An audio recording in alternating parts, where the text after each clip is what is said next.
I'm John Batchelor. This is the John Batchelor Show. Ukraine, crisis in Ukraine. Leaders of the G7 in Europe. Within hours, the President of the United States traveling from The Hague to Brussels to give what we're told by the White House, this is the Washington Post reporting, is a signal speech. I mentioned the events of this last week have gone very quickly. Today, Mr. Obama's remark in response to questions looked to disdain or in some way put Mr. Putin to a lower step by calling Russia a regional power. The quote from the president today, and we can anticipate that this will be a theme that's introduced in the signal speech from Brussels. Russia is a regional power, said the president of the United States, that is threatening some of its immediate neighbors, not out of strength, but out of weakness.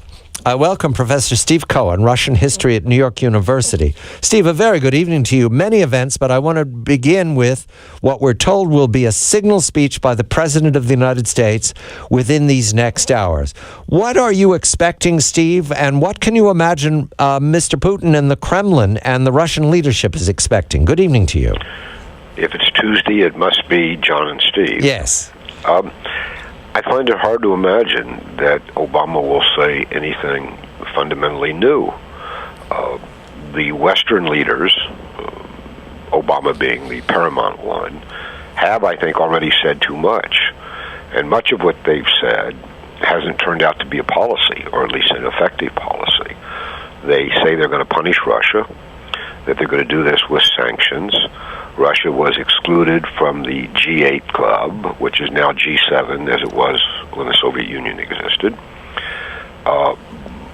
Obama said yesterday, I believe, in Europe, something very important but contradictory.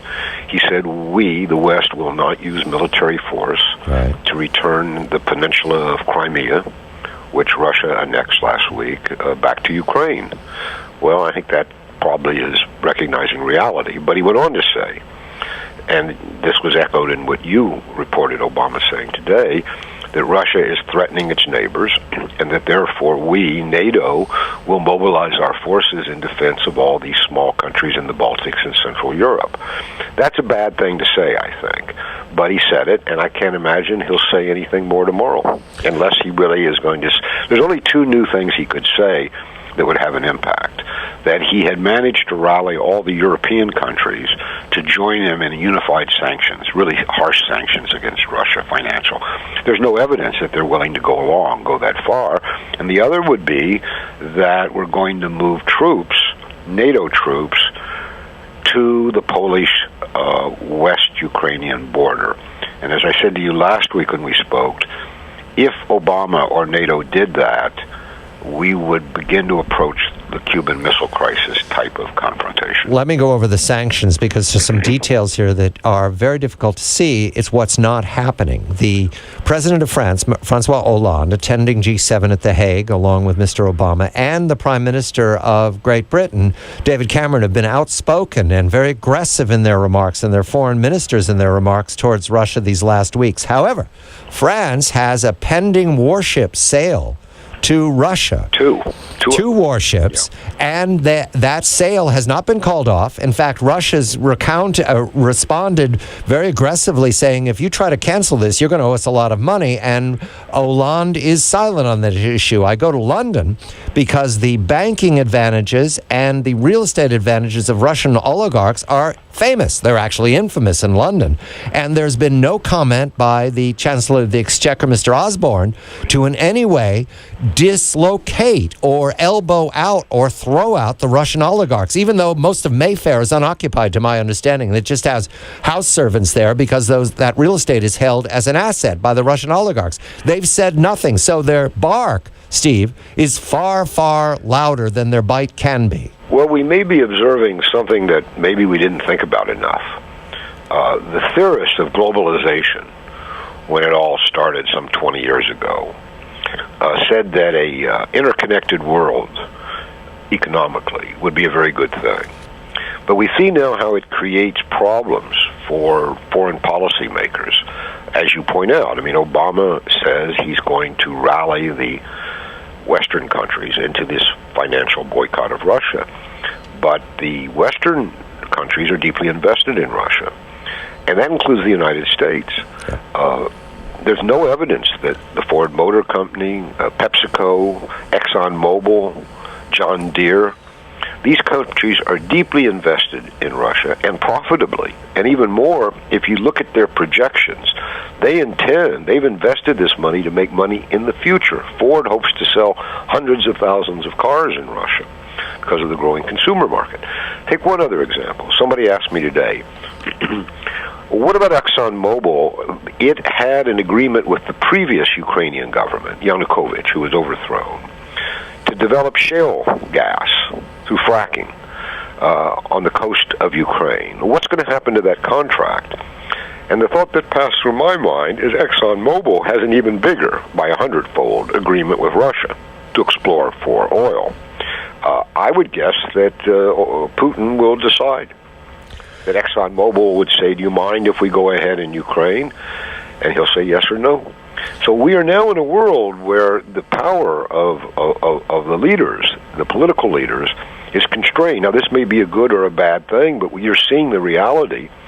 And the other thing that's a little unfortunate is you want to see your leaders to be effective. I don't think Putin created this crisis or wanted it in Ukraine. I think we did, and that's another story. We've discussed it already. But you do want the President of the United States to appear to be effective in world affairs. The more Obama threatens sanctions, and the fewer sanctions, effective ones, he can produce, the less effective he seems as a world leader. That's not a reason to bash him, because it's built into the new situation. But there are certain things he shouldn't have said, and he should have known because he couldn't deliver them. So tomorrow's speech, in that sense, will be interesting.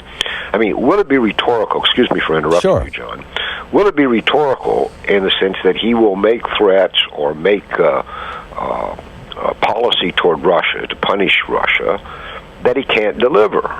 And if so, how serious will the Russians take the United States and the West when they finally get down to talk? Eventually there's going to be negotiations. We know the Russian, maybe, I don't know if you and I discussed this, but on March 17th, Russia put its first bid for negotiations on the table. It wasn't much reported here. It seems to me to be a very plausible way to begin. But they already have a low opinion of President Obama, and I don't think what he's saying is helping. The war drums are pounding, Steve. Robert Gates in the Wall Street Journal today, and we'll speak of this in a moment, has a piece calling for aggression and an increase in the defense budget. Robert Gates has a voice that bridges the parties. You know this very well. I just want to end this segment about Russia in the West. I've mentioned the real estate and the banking interest in London.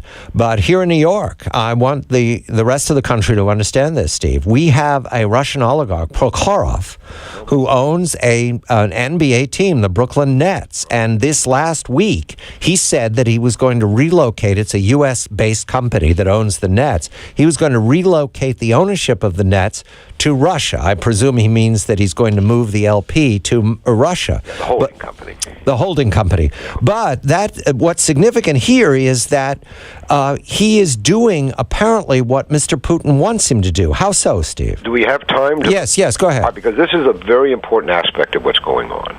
For about 4 or 5 years, Putin has been trying to get the Russian oligarchs to bring their assets home and pay taxes on them in Russia and deposit their wealth in Russian banks so Russian banks can issue more mortgages and all the rest. And he hasn't been very successful. He has a word for this. He calls it, he's borrowed the English word, de-offshoreization. He wants all these offshore oligarchs to bring their wealth home.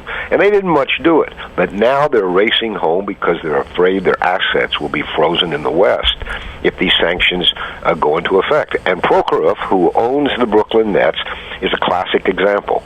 When he announced that he's going to move the holding company that owns the Nets from the United States to Russia, he's responding to the fear of having his assets frozen here. And in this sense, the threat of sanctions actually helps a fundamental domestic policy of Putin.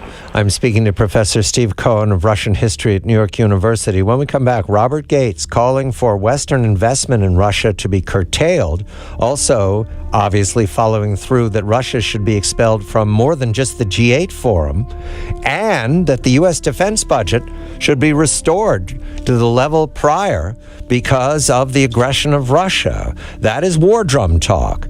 I'm John Batchelor.